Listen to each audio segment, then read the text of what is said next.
Shalom, salam semangat Omah Sate Pak D. Klamut. Bapak, Ibu, dan Saudara yang dikasihi Tuhan, tema saat teduh saat ini diberi judul Kuhilangkan Pikiran Negatif. Firman Tuhan diambil dari Filipi 4 ayat 6-7. Janganlah hendaknya kamu khawatir tentang apapun juga, tetapi nyatakanlah dalam segala hal keinginanmu kepada Allah dalam doa dan permohonan dengan ucapan syukur. Damai sejahtera Allah yang melampaui segala akal akan memelihara hati dan pikiranmu dalam Kristus Yesus. Bapak, Ibu, dan Saudara yang terkasih, pernahkah Bapak, Ibu, dan Saudara memiliki pikiran negatif? Pernahkah berpikir seperti yang demikian ini? Mengapa ya senyuman manis saya tidak dibalas dengan senyuman? Mengapa kebaikan yang saya lakukan tak ada balasannya? Mengapa dia mudah sekali emosi? Orang kok seegois itu ya? Mengapa hidup saya biasa saja meski sudah rajin berdoa? Mengapa teman saya yang seenak jidatnya saja malah hidupnya sukses? Tuhan, di mana Engkau? Tak ada yang indah di dunia ini, semuanya kacau. Dan mungkin masih banyak lagi pikiran negatif yang membelenggu kita.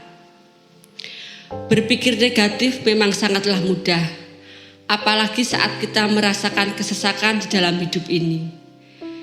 Pikiran kita adalah medan tempur antara Tuhan dan iblis.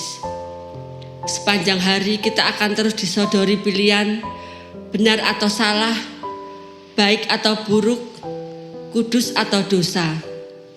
Lantas, bagaimana kita menjaga pikiran kita dari pikiran negatif?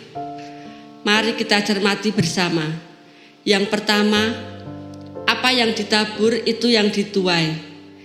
Pikiran kita tidak netral, ia akan mengikuti apa yang ditaburkan di dalamnya.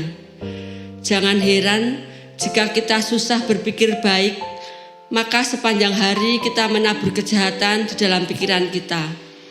Sebagaimana firman-Nya dalam Galatia 6 ayat 7b, karena apa yang ditabur orang, itu juga yang dituainya. Selanjutnya, mari kita cermati bacaan Filipi 4 ayat 6-7. Dari bacaan tersebut, kita menghilangkan pikiran negatif dengan kedua, berserah dan jangan menyerah. Karena firman-Nya, janganlah hendaknya kamu khawatir tentang apapun juga. Dalam ketidakmampuan manusiawi kita, jangan pernah menyerah. Ada Tuhan yang menolong kita. Yang ketiga, meraih kemenangan dengan doa. Karena firman-Nya, nyatakanlah keinginanmu kepada Allah dalam doa.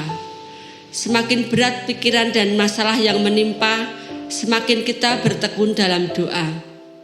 Yang keempat, ucapkan syukur.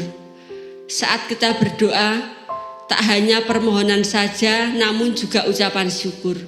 Ucapan syukur atas berkat dan hikmat-Nya saat kita menghadapi segala hal negatif. Yang kelima, kelilingi pikiran dengan firman Tuhan. Sabdanya bagi kita, damai sejahtera Allah yang melampaui segala akal akan memelihara hati dan pikiranmu dalam Kristus Yesus. Penentu akan hari dan hidup yang baik bukan yang buruk adalah pikiran kita. Maka pikiran yang dipenuhi firman-Nya akan membawa kita pada hidup yang penuh dengan kebahagiaan dan damai sejahtera. Yang keenam, hentikan pikiran negatif dan mulai pikiran benar. Seperti dalam Amsal 4 ayat 23. Jagalah hatimu dengan segala kewaspadaan, karena dari situlah terpancar kehidupan. Maka waspadalah dan jagalah hati dan pikiranmu. Yang ketujuh, berfokus pada apa yang baik. Apabila bacaan kita dilanjutkan pada ayat selanjutnya, Filipi 4 ayat 8, kita diingatkan semua yang benar, yang mulia, yang adil, yang suci, yang manis, yang sedap didengar, semua yang disebut kebajikan dan patut dipuji, pikirkanlah semuanya itu. Menghilangkan pikiran negatif adalah dengan fokus pada apa yang baik. pikiran menentukan hidup kita. Pikiran yang baik dan rohani menuntun kita kepada hidup yang rohani pula.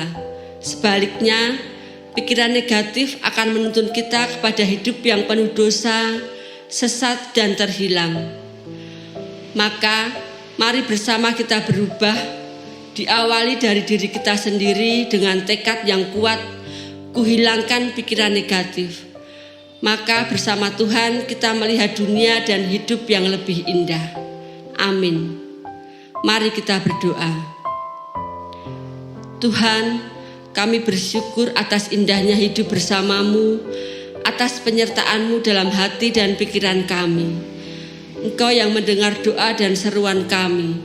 Engkau menuntun kami hidup dalam damai sejahtera.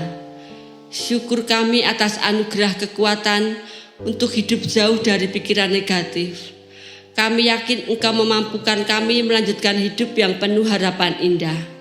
Di dalam kasih Tuhan Yesus Kristus kami berdoa. Amin. Demikian renungan kita Omah Sate Pade Klamut saat ini.